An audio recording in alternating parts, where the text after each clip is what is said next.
সন্তান হয়নি বলে বিয়ের 3 বছরের মাথায় আমার ডিভোর্স হয়ে গেল। সবাই জানলো আমি কখনো মা হতে পারবো না, কিন্তু আমি তো জানি আমার স্বামী অন্য নারীতে আসক্ত। বিয়ের 2 বছর পর্যন্ত সব ঠিকঠাক ছিল, কিন্তু হঠাৎ আমার স্বামীর মধ্যে বেশ পরিবর্তন দেখতে পাই।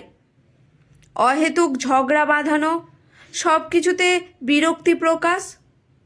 আমি যেন হয়ে উঠলাম তার চোখের বিষ। যে মানুষটি আমাকে ছাড়া থাকতেই পারতো না, সে এখন আমার একটি কথাও সহ্য করতে পারে না।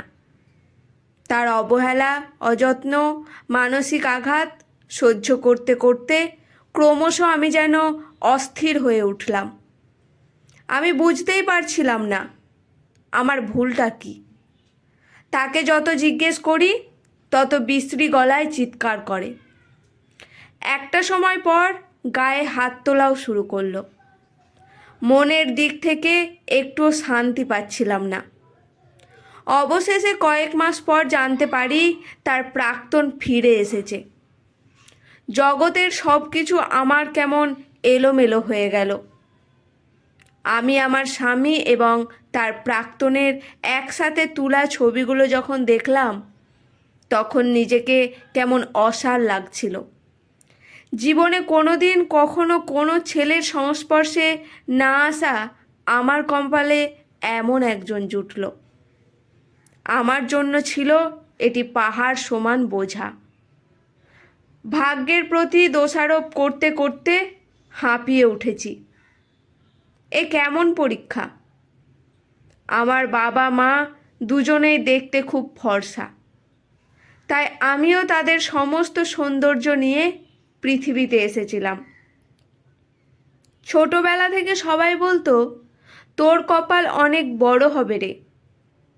যে মেয়ে যত সুন্দর তার ততই রাজকপাল হয়। বান্ধবী মহলেও আমার ডাকনাম ছিল রূপসী।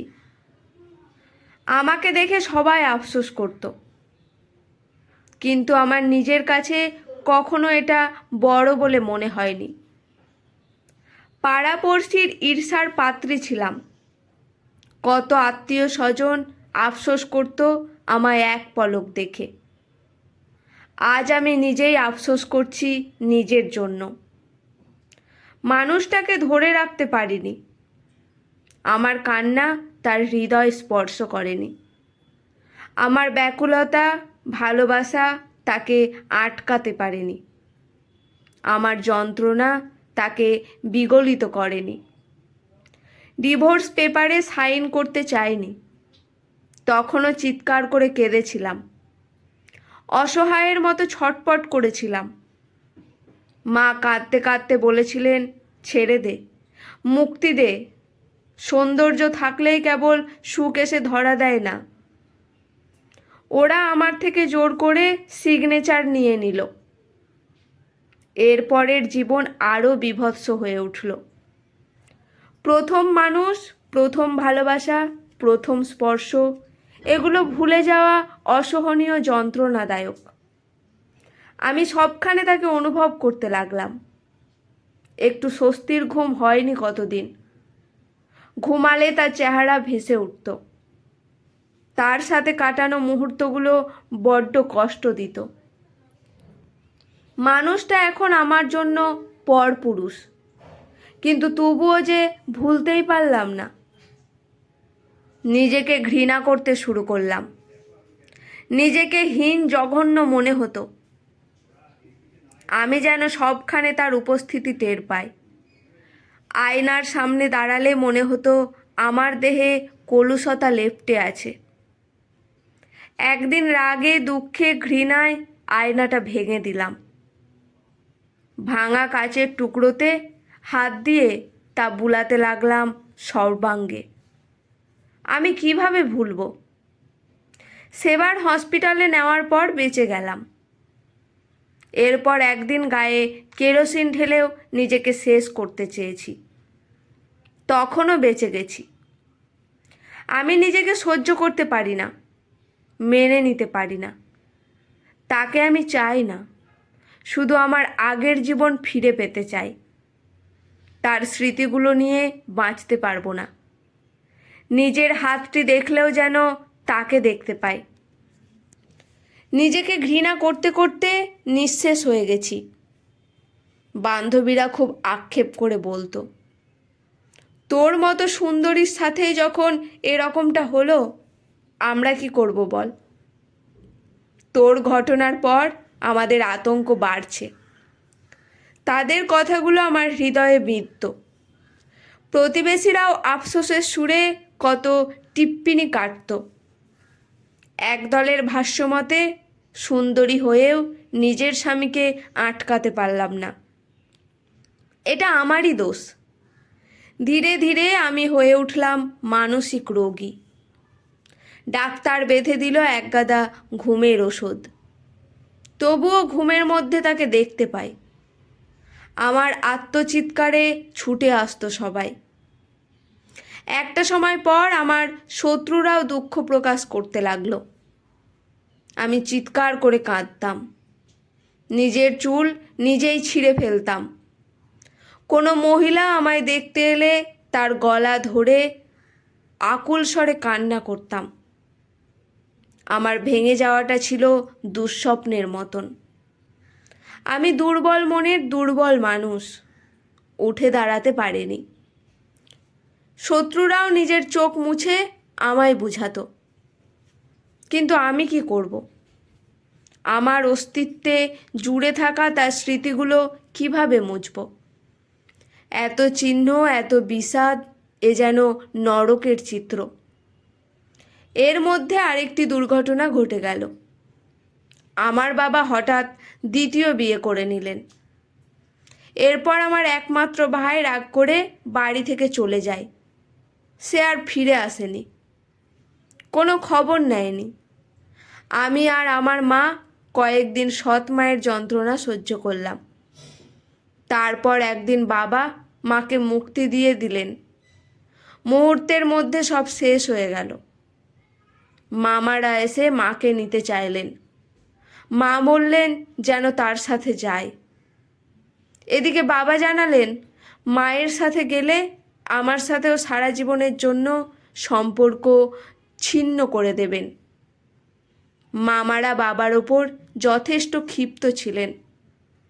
বিধেয় মাকে বললেন মা যেন একা আসেন, তারা আমার দায়িত্ব নিতে পারবেন না। শেষ পর্যন্ত মা তাদের সাথে গেলেন না। এক কাপড়ে আমরা মা মেয়ে একসাথে বের হয়ে এলাম। সব কিছু কেমন স্বপ্নের মতো মনে হচ্ছে। কে দেখে আজ বলবে আমাদের সুন্দর একটি পরিবার ছিল? আমরা দুটি ভাই বোন সহ বাবা মা মিলে অনেক সুখী ছিলাম। মুহূর্তের মধ্যে সব ধ্বংস হয়ে গেল। মা আর আমার অবস্থা করুণ। আমরা কে কাকে সান্ত্বনা দিব? চেনা পরিচিত বাবার হঠাৎ অচেনা রূপ মেনে নেওয়াটা ছিল আরও কষ্টকর। মায়ের দিকে তাকিয়ে নিজেকে অনেকটা সামলে নিলাম। শুরু হলো আমাদের সংগ্রাম। শিক্ষকতা হয়ে উঠল পেশা। ভালোই ছিলাম। বাচ্চাদের সাথে দিনগুলো চমৎকার যাচ্ছিল। তবু এ জীবনের শেষ কোথায়? বিয়ের প্রস্তাব এসেছিল অনেক। এমন মানুষ যাদের স্ত্রী হয়তো মারা গেছে কিংবা ডিভোর্স হয়েছে, তারা নতুন কোনো সন্তান চায় না। আমি রাজি ছিলাম, কিন্তু বিয়ে পর্যন্ত কথা গিয়ে আবার ভেঙে গেছে। কারণ আমি এখন দরিদ্র। লড়াইটা কেবল আমার এবং মায়ের। আমাদের কেউ নেই, কিছুই নেই। প্রথমবারের মতো বুঝলাম মেয়েদের সৌন্দর্য থাকলেই শুধু সব হয় না, আর গরিবের সৌন্দর্য যেন আরও ধ্বংসের প্রতীক। সৌন্দর্যের পাশাপাশি বাবা ভাই থাকতে হয়, তাদের টাকাও থাকতে হয়। দাঁতে দাঁত পিষে সহ্য করে কেটে গেল 4টি বছর। কেমন জানি হয়ে গিয়েছিলাম। জগতের কিছুই আমায় টানে না। অভিমানী মামাদের অভিমানও একসময় ভাঙল।